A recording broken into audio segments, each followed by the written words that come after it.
الحمد لله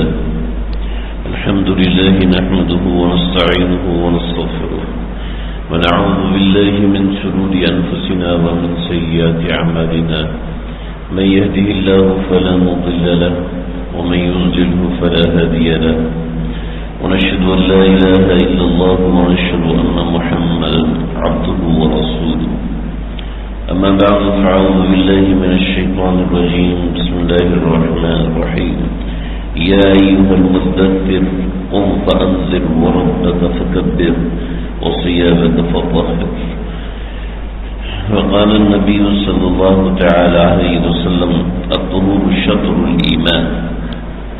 صدق الله العظيم وصدق رسوله النبي الكريم ونحن على ذلك لمن الشاهدين والشاكرين والحمد لله رب العالمين. نبی اکرم صلی اللہ علیہ وسلم کے ذکر خیر میں نے آپ صلی اللہ علیہ وسلم کی ایک ایک عادت مبارک کا ذکر کرنا شروع کیا تھا، جس کا مقصد یہ ہے کہ یہ عادتیں ہماری زندگی کا حصہ بن جائیں. کچھ باتیں جو آپ صلی اللہ علیہ وسلم نے ترغیب کے طور پہ ہمیں فرمائی ہیں کہ ان کاموں کو کرو اور ان کاموں کو کرنے سے زندگی میں برکتیں پیدا ہوتی ہیں، اور سب سے بڑھ کر یہ ہے کہ آپ صلی اللہ علیہ وسلم کی یاد تازہ ہوتی ہے.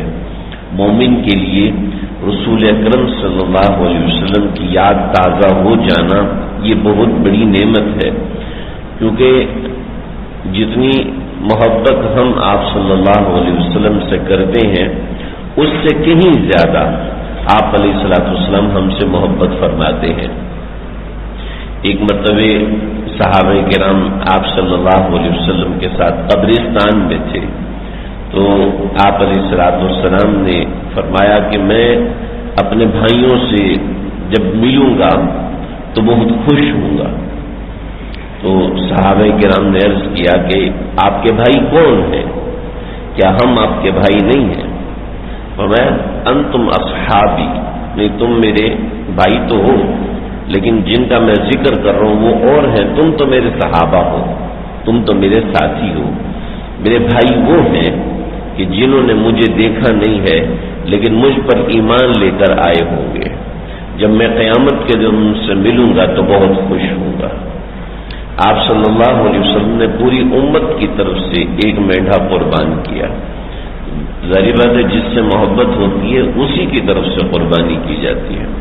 تو آپ علیہ الصلوۃ والسلام کے اعمال اور اطوار، ان میں ایک بڑا اہم عمل، بہت ہی اہم عمل، ہر وقت پاک رہنا ہے، ہر وقت صاف رہنا ہے.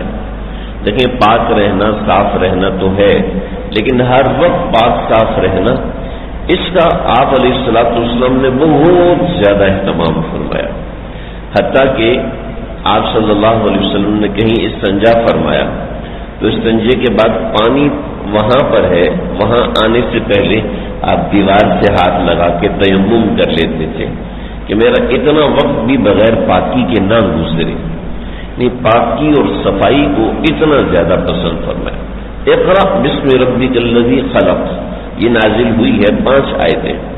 اس کے بعد جو سورہ نازل ہوئی ہے وہ یہ ہے یا ایھا المدثر قم فانذر، اے چادر اوڑھنے والے اٹھ، قم اٹھ، فانذر لوگوں کو ڈرا. لیکن جانے سے پہلے دیکھ لینا وثیابک فطہر، آپ کے کپڑے پاک ہونے چاہیے. یعنی پاکی کو، صفائی کو، ستھرائی کو آپ علیہ الصلوۃ والسلام نے بہت زیادہ پسند فرمایا. پاکی، صفائی، ستھرائی یہ بہت بڑا موضوع ہے. میں آج اس میں ایک چیز کا ذکر کروں گا جس کی آپ صلی اللہ علیہ وسلم عادت رکھتے تھے، باوجود اس کے کہ عرب میں اس کے اسباب کم تھے. وہ عادت مبارکہ یہ تھی کہ آپ صلی اللہ علیہ وسلم عمومی طور پر باوضو رہتے تھے. ہر وقت باوضو رہنا یہ سنت نہیں ہے، میں واضح کر دوں پہلے. ہر وقت باوضو رہنا یہ مستحب ہے. سنت قرار اس لیے نہیں دیا کہ اس میں بہت سی مشکلات پیش آ سکتی ہیں، اور دین میں کوئی مشکلات نہیں ہے. جہاں مشکلات ہیں ضرورت کی وجہ سے ہے. جیسے پردہ ہے، پردے میں مشکلات ہیں ضرورت کی وجہ سے ہے. روزے میں مشکلات ہیں ضرورت کی وجہ سے ہے. اور اسی وجہ سے اسی طریقے سے زکوٰۃ دینے میں مشکلات ضرورت کی وجہ سے ہے. تو جہاں مشکلات شریعت نے پیدا کی ہیں وہاں ضرورت ہے، وہاں اتنی سختی ہونا ضروری ہے. تو یہ عمل ہر وقت پاک صاف رہنا یا ہر وقت باوضو رہنا، اس کے اتنے فضائل ہیں احادیث اور روایات کے اندر کہ جو ایک نشست میں بیان نہیں ہو سکتے. چند ایک باتیں میں انشاءاللہ ذکر کروں گا، جس سے کوشش کروں گا کہ اللہ کرے مجھے بھی ترغیب ہو اور ہم سب کو ترغیب ہو. پاک صاف یعنی باوضو رہنے سے اپنے قلب میں ایک روحانیت پیدا ہوتی ہے، ایک نور پیدا ہوتا ہے. سیدنا انس بن مالک رضی اللہ عنہ فرماتے تھے جو ہر وقت باوضو رہتا ہے اور باوضو سوتا ہے تو اس کی روح جب وہ سوتا ہے تو عرش تک اس کی رسائی ہوتی ہے، ورنہ جو بے وضو سوتا ہے اس کی روح کی رسائی عرش تک نہیں ہوتی. صرف ایک بار وضو کر کے سونے سے ایسا نہیں ہوتا. جو باوضو سوتا ہے اس کی روح کی رسائی عرش تک ہوتی ہے، اور اس کے بعد کیا ہوتا ہے، اس کی روح کو بعض مرتبہ موقع ملتا ہے کہ وہ اللہ کی ذات کو عرش کے نیچے سجدہ بھی کرے. اور اس کی ایک نشانی ہوتی ہے کہ ایسے بندے کو عام طور پر سچے خواب آتے ہیں. چنانچہ فقہا نے لکھا ہے کہ جس شخص کو ڈر لگ جاتا ہو سوتے وقت میں تو اس کو چاہیے کہ وضو کرے اور وضو کر کے سو جائے، تو اب اس کی روح کسی غلط راستے پر نہیں جا سکتی جو شخص باوضو سویا ہوتا ہے. بہرحال وضو کے آپ صلی اللہ علیہ وسلم نے جتنے فضائل گنوائے ہیں، فرمایا کہ ایک مرتبہ مجھے خواب آیا. آپ علیہ الصلوۃ والسلام فرما رہے، ترمذی میں روایت ہے، ابن ماجہ میں روایت ہے، نسائی میں ہے، مسلم شریف میں بھی روایت ہے. آپ نے فرمایا کہ مجھے خواب آیا اور خواب میں اللہ رب العزت میرے سامنے تشریف لائے اور اللہ رب العزت نے میرے کندھوں پر ہاتھ رکھا، یہ کندھوں پر ہاتھ رکھا، اور اللہ کے ہاتھ رکھنے کی ٹھنڈک ایسی تھی جو اس وقت تک بھی میں دل میں محسوس کرتا ہوں. مسلم کے الفاظ ہیں، مسلم شریف، بخاری کے بعد دوسری کتاب. میں دل میں محسوس کرتا ہوں. مجھ سے اللہ رب العزت نے فرمایا، انہیں سوال کیا، بتاؤ کہ فرشتے کس بات پہ جھگڑ رہے ہوتے ہیں؟ اللہ جی میں نہیں جانتا. تو اللہ رب العزت نے اپنے ہاتھوں کا دباؤ، یہاں اللہ کے ہاتھ اس کی مرضی کیسے ہیں ہمیں نہیں پتا، یہ جیسے ہمارے ہاتھ ایسے ہمارا یہ عقیدہ نہیں ہے، یہ متشابہات میں سے ہے. متشابہات کا معنی یہ ہے کہ لفظی ترجمہ تو ہمیں آتا ہے لیکن معنی کیا ہے ہمیں نہیں پتا. وہ اللہ کے ہاتھ اس کی شان کے مطابق، اللہ کے ہاتھ اس کی شان، وہ کیسے ہیں، 5 انگلیوں والے، 1 ہتھیلی والے، ہم نہیں سونے کے ہیں، چاندی کے ہیں، نہیں ہم اس کی بحث میں جا ہی نہیں سکتے. اور امت کا اجماع ہے اس بات کے اوپر. امام مالک، امام احمد بن حنبل، امام شافعی، امام اوزاعی، تمام ماتریدیہ اور اشاعرہ تمام کا اس بات پہ متفق کا اجماع ہے کہ یہ جو اس طرح کی باتیں ہیں، ید اللہ علی الجماع، اللہ کا ہاتھ جماعت کے اوپر. اب ہاتھ کا کیا مطلب ہے؟ ٹھیک ہے جی. یوم یکشف عن ساق ویدعون الی السجود فلا یستطیعون، اللہ اپنی پنڈلی سے کپڑا ہٹائیں گے اور کہیں گے کہ آؤ مجھے سجدہ کرو. اب پنڈلی اس طرح کی ہمیں نہیں پتا. ساق کا مطلب ہے پنڈلی، اللہ اپنی پنڈلی سے کپڑا ہٹائیں گے، یہ ترجمہ ہے بس. اس کے آگے مطلب اس کا کیا ہے ہم نہیں جانتے، ہمیں نہیں جانتے. یہ تمام فقہا یہی کہتے ہیں. برحال تو اللہ رب العزت نے میرے ہاتھ تو میرے دل میں اس کی ایک ٹھنڈک آنا شروع ہوئی اور جواب آنا شروع ہوا اور تمام چیزیں روشن ہوگی میرے سینے پر. میں نے کہا کہ ہاں میں جانتا ہوں کہ فرشتے کفارات کے اوپر لڑ رہے ہوتے ہیں. یہ حدیث میں ایسے کفارات کا مطلب یہ ہے کہ گناہ معاف ہوتے ہیں. کس طرح معاف ہوتے ہیں؟ گناہ کا ایک کفارہ ہوتا ہے، نیکی کا ایک اجر ہوتا ہے، اس کو کفارہ کہتے ہیں. تو فرشتے لوگوں کو اجر دینے کے اوپر کہ میں دوں گا، اللہ کی طرف سے اجر ہے میں پہنچاؤں گا، اللہ کی طرف سے گناہ کی معافی ہے میں اس کے اعمال میں سے گناہوں کو مٹاؤں گا. تو فرشتوں کی آپس میں اس بات کے اوپر مقابلے بازی ہو رہی ہوتی ہے. تو فرمایا کہ پوچھا کہ یہ کفارات کیسے ہوتے ہیں؟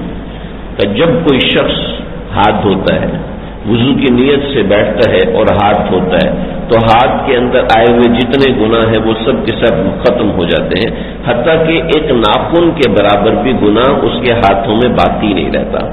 پھر وہ چہرہ بھی دھوتا ہے تو چہرے اور آنکھوں سے جو گناہ اس کے سرزد ہوئے ہوتے ہیں، جو اس نے نظر کے ذریعے سے کیے ہوتے ہیں یا چہرے کے ذریعے سے کیے ہوتے ہیں، اللہ وہ سارے گناہ معاف فرما دیتے ہیں۔ پھر وہ اپنے سر کا مسح کرتا ہے تو سوچ کے ذریعے سے جتنے گناہ اس سے سرزد ہوئے ہوتے ہیں اللہ سارے گناہوں کو معاف فرما دیتے ہیں۔ پھر اس کے بعد پاؤں کے ذریعے سے جتنے بھی گناہ ہوئے ہوتے ہیں اللہ تعالیٰ سارے کے سارے گناہوں کو معاف فرما دیتے ہیں۔ اور جب وہ کھڑا ہو جاتا ہے اللہ کے سامنے نماز کے لیے تو اللہ پچھلی زندگی میں جتنے بھی گناہ ہو جاتے ہیں اس کا کفارہ اس نماز کو بنا دیتے ہیں۔ تو ایک وضو کر لینا کتنا بڑا عمل ہے، ایک صرف وضو کہ اللہ کے لیے پاک ہو جانا، اللہ کے لیے پاک ہو جانا، یہ اتنا کوئی بڑا عمل ہے کہ جس کا اجر بے مثال ہے۔ مسجد نبوی جب تعمیر ہو رہی تھی سلطان عبد المجید کے زمانے میں، آج کل مسجد نبوی کا آگے کا حصہ اور پیچھے کے دو صحن یہ سلطان عبد المجید ثانی انہوں نے تعمیر کروایا تھا۔ جب یہ مسجد نبوی تعمیر ہو رہی تھی، کیونکہ مسجد نبوی میں 2 مرتبے آگ لگی تھی، جو ستون تھے وہ بھی جل گئے تھے، روضہ اطہر صلی اللہ علیہ وسلم کے اوپر جو قبہ بنا ہوا تھا لکڑی کا وہ بھی جل گیا تھا، تو سلطان عبد المجید ثانی نے اس کی تعمیر کروائی تھی۔ تو یہ خود آئے تھے ترکی سے، ٹرین چلی تھی اور ترکی سے آئے اور آ کے انہوں نے سب مزدوروں کو جمع کیا، جی آج سے ہم یہ شروع کر رہے ہیں مسجد نبوی کی تعمیر۔ تو پوچھا کہ بھئی تم پہلے بھی تعمیرات کرتے رہے ہو؟ جی کرتے رہے ہیں پہلے تعمیرات۔ تو پہلے کی تعمیر اور مسجد نبوی کی تعمیر میں کچھ فرق تو ہونا چاہیے۔ تو جی کیا فرق ہونا چاہیے؟ کا فرق یہ ہونا چاہیے کہ جو بندہ گارا بنائے گا وہ گارا بھی باوضو بنائے گا، جو بندہ اینٹیں تیار کرے گا اور اینٹوں کو بھٹی میں جلا کر پکائے گا وہ اینٹیں بھی باوضو ہونی چاہیے، باوضو تیار ہونی چاہیے، اور ان کو لگانے والے مستری مزدور چھت تیار کرنے والے سے لے کے ایک ایک بندہ باوضو ہونا چاہیے، ایک ایک بندہ باوضو ہونا چاہیے۔ جب یہ ایک ایک بندہ باوضو ہو کر کام کرے گا تو تب یہ شرط ہے مسجد نبوی کی تعمیر کی، پیسے جتنے چاہو لے لو۔ اللہ اکبر۔ تو یہ امت نے اس کا بڑا خیال رکھا۔ جب یہ بادشاہی مسجد لاہور والی تیار ہو رہی تھی تو سلطان اورنگزیب عالمگیر نے بھی یہی بات کہی کہ یہ مسجد جب تعمیر ہوگی تو اس میں ایک اینٹ بھی بغیر وضو کے نہیں لگنی چاہیے، ایک اینٹ بھی بغیر وضو کے۔ ہمارے خواجہ باقی باللہ رحمۃ اللہ علیہ ان کے خانقاہ میں کچھ مجدد الفسانی انہیں سے بیٹھ تھے، ان کی خانقاہ میں کچھ لوگ آئے اور کھانا کھانے لگے، تو کھاتے وقت کھانا کھانے سے پہلے ان کو جمع فرمایا اور کہا کہ یہ جو روٹی تیار ہوئی ہے اور یہ جو سالن تیار ہوا ہے اس کے اندر یہ سب میں نے خود تیار کروایا ہے، یعنی گندم جب کاشت ہوئی ہے یہ ہمارے کھیتوں میں کاشت ہوئی ہے، اور کاشت کرنے والے کسان جب کاشت کر رہے تھے تو انہوں نے بیج ڈالتے وقت باوضو بیج ڈالا تھا، ان کی زبان سے اللہ کا نام جاری تھا۔ اس کے بعد جب کٹائی ہوئی، بنوائی ہوئی، پھر آٹا پیسا گیا، یہ سارے اعمال باوضو ہوئے، اور پھر جب روٹی بنائی گی تو روٹی بنانے والوں نے بھی باوضو روٹی بنائی، سالن بنانے والوں نے بھی باوضو سالن بنایا۔ اب کیا ہی اچھی بات ہوگی کہ آپ لوگ بھی باوضو ہو کے کھانا کھا لیں۔ تو ایسے کھانے میں برکتیں ہی برکتیں ہیں۔ رسول اکرم صلی اللہ علیہ وسلم کا ارشاد، سیدنا انس بن مالک رضی اللہ تعالیٰ عنہ کی روایت ہے، آپ صلی اللہ علیہ وسلم نے فرمایا کہ جو شخص ہر وقت باوضو رہتا ہے، جو شخص ہر وقت باوضو رہتا ہے، فرمایا اے انس ہر وقت باوضو رہا کر، کیونکہ جو شخص ہر وقت باوضو رہتا ہے تو جب اس کا موت کا وقت آتا ہے تو اس کو فرشتے اشہد اللہ الہ الا اللہ بلواتے ہیں۔ اب کبھی وضو ٹوٹ جاتا ہے، اس میں کوئی ایسی بات نہیں ہے، لیکن جو شخص باوضو رہنے کی عادت بناتا ہے تو اس کو فرشتے اشہد اللہ الہ الا اللہ کہلواتے ہیں اور پھر اس کی جان نکلواتے ہیں، یعنی اس کو موت کے وقت کلمہ ضرور نصیب ہوتا ہے۔ حضرت براء ابن عازب آپ صلی اللہ علیہ وسلم کی تربیت میں چھوٹے بچے تھے، چھوٹے صغار صحابہ میں سے، چھوٹے صحابہ میں سے، بخاری شریف میں روایت ہے، فرماتے ہیں نبی اکرم صلی اللہ علیہ وسلم نے فرمایا جب سویا کرو تو سوتے وقت وضو کر لیا کرو۔ ابو داؤد شریف میں بھی روایت ہے، بخاری میں بھی ہے۔ جب سوتے ہو تو سونے سے پہلے وضو کر لیا کرو، اور کچھ کلمات سکھائے، یہاں پہ یاد نہیں رہیں گے اس لیے وہ کلمات دہرانے کی ضرورت نہیں۔ تو سوتے وقت باوضو سویا کرو۔ جب تم باوضو سو گے تو ابو داؤد میں اضافہ ہے، اللہ رب العزت اس شخص کے ساتھ ایک فرشتہ متعین فرما دیں گے، ترغیب میں ہے، ابو داؤد میں نہیں، اللہ اس کے ساتھ ایک فرشتہ متعین فرما دیں گے، اور وہ فرشتہ جب یہ کروٹ بدلے گا تو اس وقت ایک دعا پڑے گا، وہ دعا اللہم اغفرہ ورحمہ، اللہم اغفرہ ورحمہ، اے اللہ اس کی مغفرت فرما دے، اے اللہ اس پہ رحم فرما دے۔ اور جب تک یہ سوتا رہے گا اس وقت تک فرشتہ اس کے ساتھ بیٹھا رہے گا اور اس کے لیے اس کے حق میں دعا کرتا رہے گا۔ ابو داؤد کے جو الفاظ ہیں وہ یہ ہیں کہ جو شخص باوضو ہو کے سوتا ہے اور جب وہ صبح اٹھتا ہے کسی کروٹ بدلتے وقت وہ اللہ سے کوئی حاجت مانگتا ہے، کوئی بھی حاجت مانگتا ہے، کوئی بھی حاجت مانگتا ہے، اللہ رب العزت اس کی اس حاجت کو ضرور پورا فرماتے ہیں۔ شرط کیا ہے؟ بس سونے سے پہلے تھوڑی دیر انسان وضو کر لے۔ آج کل کا جو زمانہ ہے، آج کل کے زمانے میں اس چیز کی شدید ضرورت ہے کہ میرے کئی جاننے والے فیکٹری اونرز ہیں، اور کہ آج کے زمانے میں موبائل فون نے راتیں خراب کر دی ہیں۔ کیا ہے؟ مزدور طبقہ ہے اور پڑھنے والے بچے ہیں، وہ کیا ہے کچھ انفارمیشن کی ویڈیوز دیکھ رہے ہیں اور اس پہ کام کرتے کرتے کرتے رانگ ویڈیوز پہ چلتے چلتے چلتے چلتے کدھر سے کدھر نکل جاتے ہیں۔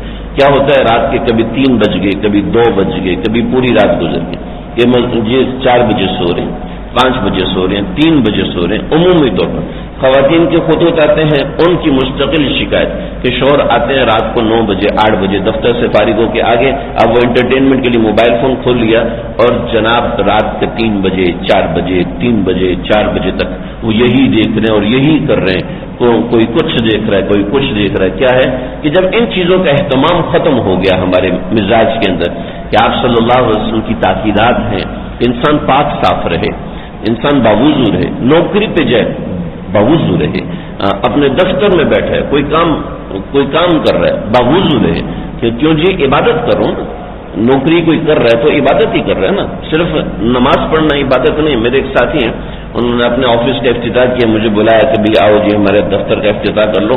کہنے لگا جی میں بہت شرمندہ ہوں کہ کاش کہ میں کسی مسجد کا افتتاح کرواتا تو کتنا اچھا ہوتا۔ میں نے کہا کیا یہ مسجد نہیں ہے؟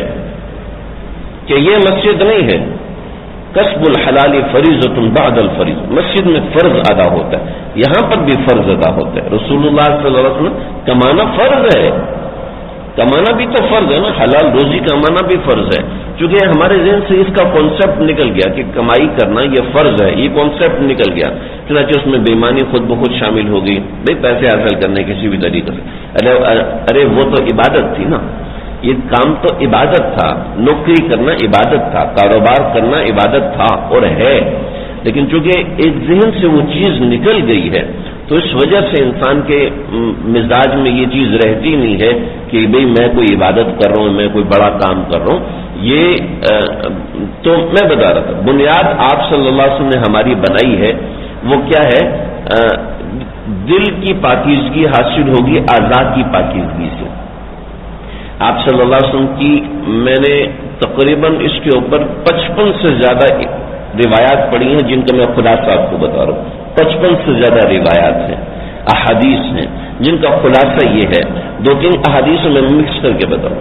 آپ صلی اللہ علیہ وسلم نے فرمایا قیامت کے دن میں اٹھوں گا، قیامت کے دن میں اٹھوں گا اور یوں میری آنکھ کھلے گی تو میں اپنی امت کو پہچانوں گا۔ یا رسول اللہ آپ اپنی امت کو کیسے پہچانیں گے؟ آپ نے فرمایا کہ میری امت کے اندر جب اللہ رب العزت کے میدان حشر میں مجھے شفاعت کے لیے کھڑا کیا جائے گا، میں ہر طرف نظر اٹھاؤں گا اور دیکھوں گا تو میری امت کے لوگ جو باوضو رہا کرتے تھے ان کے اعضاء چمک رہے ہوں گے، اور میں جیسے ہی بولوں گا وہ سارے کے سارے ایک طرف ہو جائیں گے اور میں ان کی شفاعت کروں گا۔ کہ جو شخص باوضو ہے، جو شخص ہر وقت باوضو رہتا ہے، اس کے لیے کتنے بڑے فضائل ہیں۔ حضرت ابو ہریرہ وضو کر رہے تھے تو ایک شاگرد ان کے پیچھے کھڑا ہو گیا، وضو دیکھ رہا ہے۔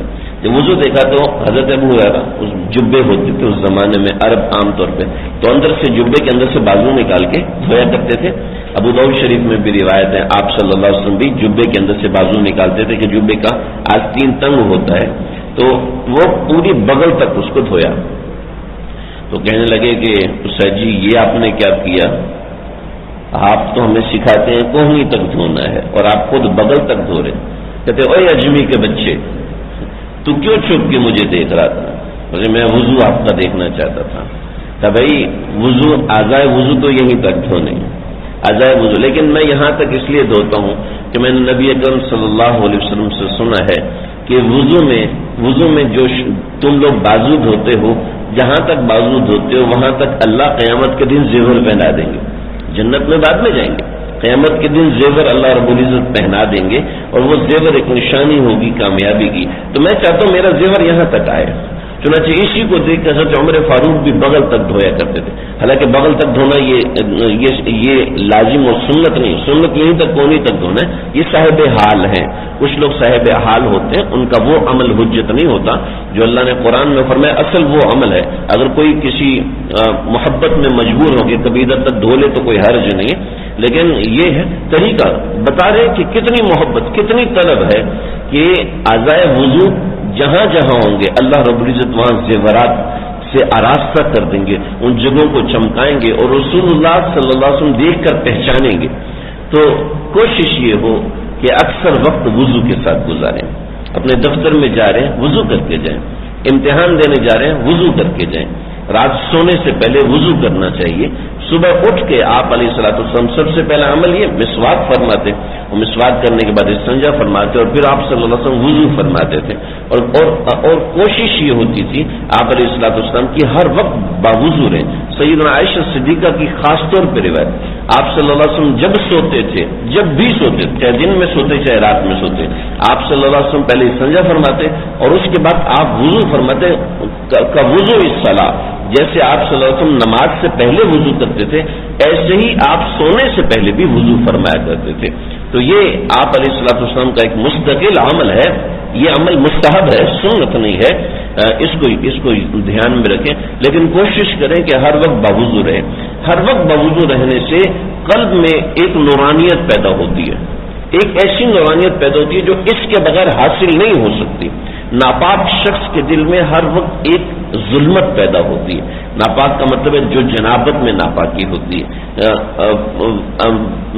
ولی الرحمان تھے افغانستان کے والی، بہت بڑے آدمی تھے، ان کی اہلیہ نے اور ان کے بچے کو شکست ہوئی میدان میں رشیا کے خلاف، اور اطلاع آئی تو باپ آئے، کہنے لگے والی عبد الرحمان ان کے بیٹے تھے ولی الرحمان، تو عبد الرحمان آئے کہ بیٹا شکست کھا کے آ رہا ہے، کہا ہو نہیں سکتا میرا بیٹا شکست کھا کے، تبھی ساری انٹیلیجنس رپورٹ بتا رہی کہ شکست کھا کے، کہا نہیں ہو سکتا، کہا کیوں نہیں ہو سکتا؟ کہا میں نے اس کو جب بھی دودھ پلایا ہے میں نے وضو کر کے پلایا ہے، میں پاک تھی یا نہیں تھی، میں نے وضو کر کے میں نے پلایا ہے۔ ایسے بچے کی تربیت میں اتنی باریکی رکھی جائے وہ کبھی شکست کھا کے نہیں آ سکتا، اور ایسے ہی ہوا کہ وہ شکست کھا کے نہیں آتے، فتح یاب ہو کر آئے تھے۔ تو یہ بڑی ضرورت ہے آج کے زمانے میں جسمانی پاکیزگی کی، کہ اس کا اہتمام کیا جائے۔ بچوں کے سامنے والدین جب اہتمام کریں گے اور خود جب اہتمام ہوگا تو اس کی بڑی برکات ہوتی ہیں۔ آپ صلی اللہ علیہ وسلم کے پاس ایک صحابی کمزور روایت ہے، یا رسول اللہ گھر میں برکت نہیں ہے، تو آپ نے فرمایا کہ باوضو رہا کرو گھر میں برکت ہوگی۔ بعض میں ہے کہ رزق میں بھی برکت کا وعدہ ہے جو شخص باوضو رہتا ہے۔ اللہ تعالیٰ مجھے آپ ہم سب کو سمجھنے کے عمل کرنے کی توفیق عطا فرمائے۔